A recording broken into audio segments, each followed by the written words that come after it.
بسم اللہ الرحمن الرحیم۔ ناظرین و سامعین، السلام علیکم ورحمۃ اللہ وبرکاتہ۔ تعمیر مسجد کے بعد مدینہ روانہ ہوئے۔ راستہ میں بنی سالم کے محلہ میں پہلی نماز جمعہ ادا فرمائی۔ سارا مدینہ استقبال کے لیے ٹوٹ پڑا تھا۔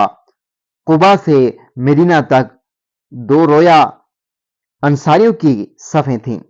ہر قبیلہ سامنے آ کر عرض کرتا، حضور صلی اللہ علیہ وآلہ وسلم، یہ جان ہے، یہ مال ہے، یہ دولت ہے۔ آپ صلی اللہ علیہ وآلہ وسلم اظہار منت کرتے اور دعائے خیر فرماتے ہوئے مدینہ پہنچے۔ سارا مدینہ جوش استقبال میں امڈ آیا۔ عورتیں گاتی ہوئی چھتوں پر چڑھ گئیں۔ معصوم لڑکیاں خوشی میں دف بجا بجا کر گاتی تھیں۔ جب کوکب نبوی صلی اللہ علیہ وآلہ وسلم حضرت ابو ایوب انصاری رضی اللہ تعالیٰ عنہ کے مکان کے پاس پہنچا، اس وقت شرف میزبانی کے لیے بہم سخت کشمکش ہوئی۔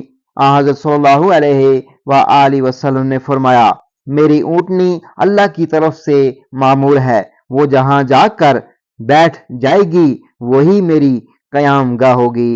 چنانچہ یہ شہادت حضرت ابو ایوب انصاری رضی اللہ تعالیٰ عنہ کے حصہ میں آئی۔ آپ صلی اللہ علیہ وآلہ وسلم نے 7 مہینہ ان کے یہاں قیام فرمایا۔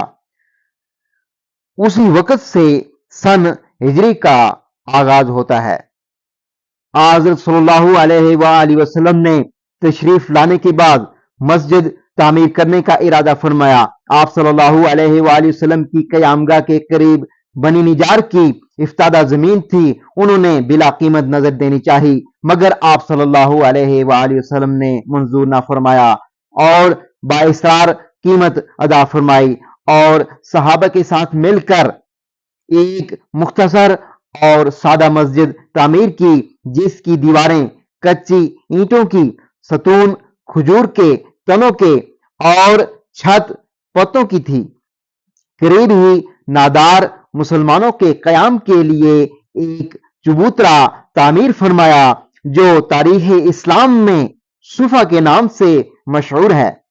مسجد کی تعمیر کے بعد اسی سے متصل ازواج مطہرات کے حجرے بنے۔ تعمیر مسجد سے پہلے نماز باجماعت کا اہتمام نہ تھا، جس سے اسلام کی عبادتوں کا ایک مقصد یعنی وحدت و اجتماع فوت ہوتا تھا۔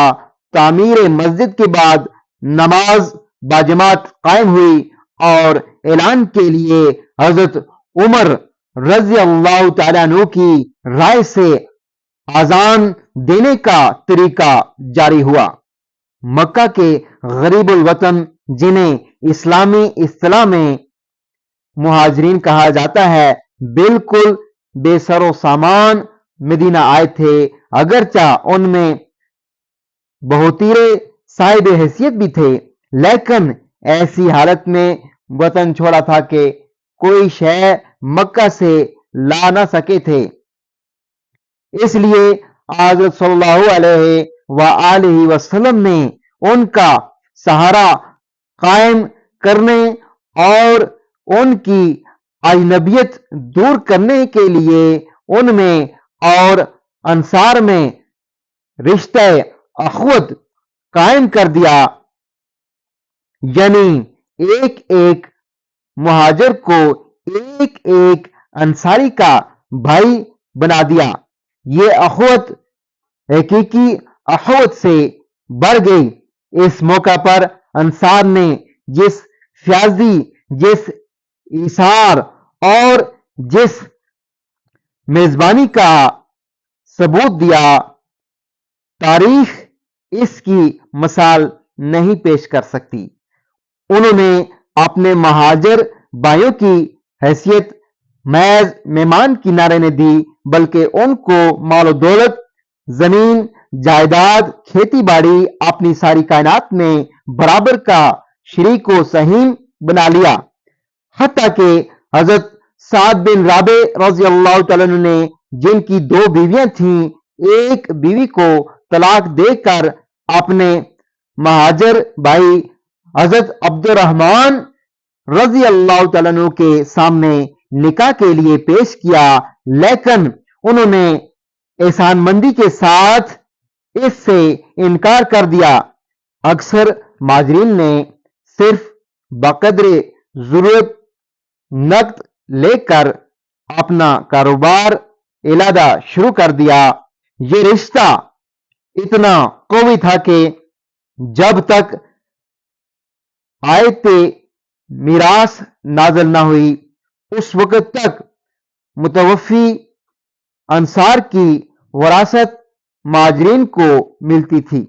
جب مہاجرین کی حالت سنبھلتی گئی، مہاجرین انصار کی امانت انہیں واپس کرتے گئے۔ ناظرین و سامعین، آج کی ویڈیو میں اتنا ہی۔